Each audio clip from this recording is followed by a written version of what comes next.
नमस्कार दोस्तों। Maruti Suzuki industries limited share ने इस जोन में अपना 52 वीक हाई प्राइस बनाया था, पर उसके बाद इस शेयर में लगातार गिरावटें चल रही थी और दोस्तों कुछ ही समय में ये शेयर बहुत ज़्यादा नेगेटिव में आ गया था। पर यहाँ पर अच्छी बात यह है कि इस शेयर का जो डाउन ट्रेंड लाइन था वो इस शेयर ने ब्रेक करके एक अपसाइड मूवमेंट दिखाया है। तो दोस्तों आज के वीडियो में हम करने वाले हैं मारुति सुजुकी शेयर का टेक्निकल एनालिसिस और देखेंगे कि क्या इस शेयर में यहाँ से एक अप ट्रेंड शुरू होगा या फिर कोई वापस बड़ी गिरावट आने वाली है। इस शेयर को अभी हमें बाय करना चाहिए या फिर सेल करना चाहिए, और अंत में हम देखेंगे कि इस शेयर में हमारे शॉर्ट टर्म टारगेट्स क्या रह सकते हैं। तो चलिए वीडियो को शुरू करते हैं। तो दोस्तों यहाँ पर समझने जैसी ये बात है कि कोविड की जब गिरावट आई थी तब इस शेयर ने अपना 52 वीक लो बनाया था और उसके बाद इस शेयर में लगातार अप ट्रेंड चालू था। पर इस प्राइस के इधर पहुंचने के बाद इस शेयर में एक बहुत बड़ी गिरावट देखने को मिली थी। पर यहाँ पर अच्छी बात यह है कि इस शेयर ने इस जोन में सपोर्ट लिया और उसके बाद एक अच्छी तेज़ी भी दिखाई। तो यहाँ से मुझे लगता है इस शेयर में थोड़ी तेज़ी आ सकती है। तो आइए अब हम सबसे पहले इस शेयर में इम्पोर्टेंट सपोर्ट लेवल को देख लेते हैं। तो अगर बात आती है इस शेयर में सपोर्ट की, तो यहाँ पर एक जो सबसे ज़्यादा इम्पोर्टेंट सपोर्ट है वो है 6716 रुपीज़ का लेवल। और ये इम्पोर्टेंट क्यों है? क्योंकि यहाँ पर आप देखो कि कई दिनों से ये शेयर इसी जोन के इधर टिका हुआ है। तो यहाँ पर अगर गिरावट आती है तो चांसेस है कि ये शेयर इसी लेवल पर सपोर्ट लेगा।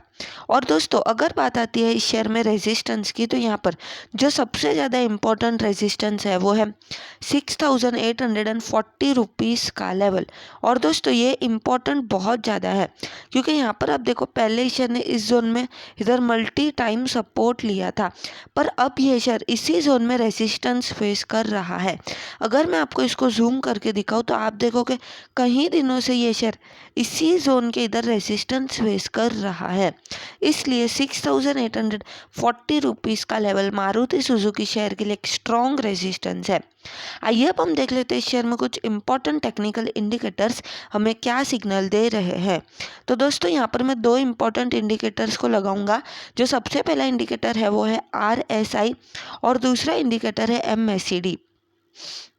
तो अगर बात आती है शेयर में RSI की, तो यहाँ पर आप देखो RSI अभी आ गया है 50 प्लस में, तो RSI हमें होल्ड का सिग्नल दे रहा है।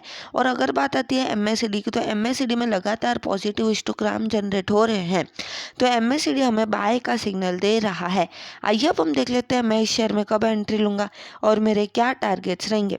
तो दोस्तों अगर बात आती है खरीदारी की, तो जैसे कि मैंने आपको पहले कहा कि यहाँ से मुझे लगता है इस शेयर में एक अच्छी तेज़ी आ सकती है, तो यहाँ से मैं इस शेयर में खरीदारी कर सकता हूँ। तो मैं इस शेयर को कब बाय करूँगा? मैं इस शेयर को तभी बाय करूँगा जब ये शेयर अपना रेजिस्टेंस तोड़ के एक अपसाइड मूवमेंट दिखाता है। तो मेरा जो एंट्री रहेगा वो रहेगा 6850 रुपीज़ के बाद में। और दोस्तों जो मेरा सबसे पहला टारगेट रहेगा इस शेयर में वो रहेगा 7200 रुपीज़ का। उसके बाद जो मेरा टारगेट रहेगा वो रहेगा 8000 रुपीज़ तक का शॉर्ट टर्म में। और दोस्तों अगर आपको ये शेयर लॉन्ग टर्म के लिए बाय करना है तो आप कर सकते हो, क्योंकि आप देख सकते हो ऑलरेडी इस शेयर में एक अच्छा करेक्शन आ गया है। तो जिन भी लोगों को इस शेयर में बाय ऑन डिप्स स्ट्रेटजी लगाना है तो आप इस शेयर में अभी लॉन्ग टर्म के लिए भी बाय कर सकते हो, क्योंकि ये शेयर फंडामेंटली बहुत स्ट्रॉन्ग है। और अगर बात आती है स्टॉप लॉस की, तो यहाँ पर दोस्तों आप इस शेयर में अभी 6700 रुपीज़ का स्टॉप लॉस क्लोजिंग बेसिस पे लगा सकते हो। तो आज के वीडियो के लिए बस इतना ही। वीडियो पसंद आई है तो वीडियो को लाइक कर देना, चैनल को सब्सक्राइब कर देना। इस शेयर में मेरी कोई भी बाय सेल या होल्ड की सलाह नहीं है। धन्यवाद।